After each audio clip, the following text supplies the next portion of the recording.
दोन संख्यांचा मस्सावी आणि लसावी अनुक्रमे 16 व 192 आहे. जर त्यापैकी एक संख्या 64 असेल तर दुसरी संख्या कोणती?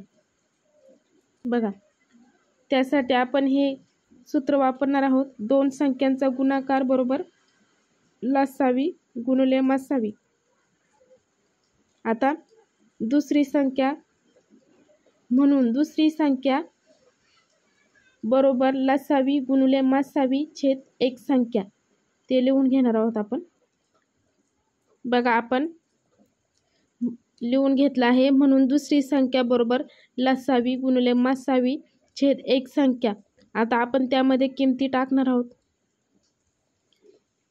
बघा, लसावी आपल्याला कुठला सांगितलं आहे? अनुक्रमे सांगितलं आहे म्हटल्यावर लसावी 16 आहे.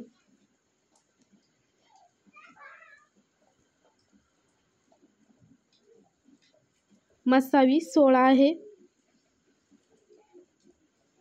आणि लसावी बघा 192 आहे. म्हणजे आपण आता लसावी टाकणार आहोत.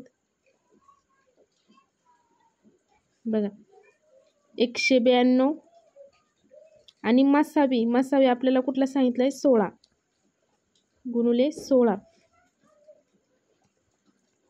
त्यापैकी एक संख्या आहे 64 आणि दुसरी आपल्याला शोधायला सांगितले आहे.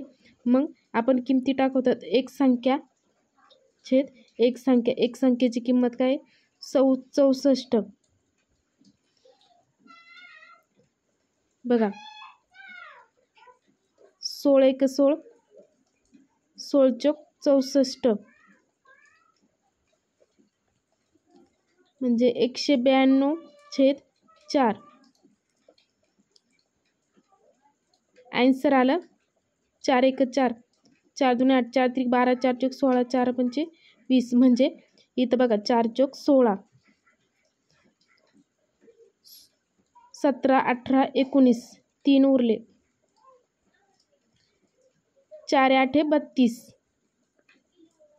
म्हणजे आन्सर आलं 48.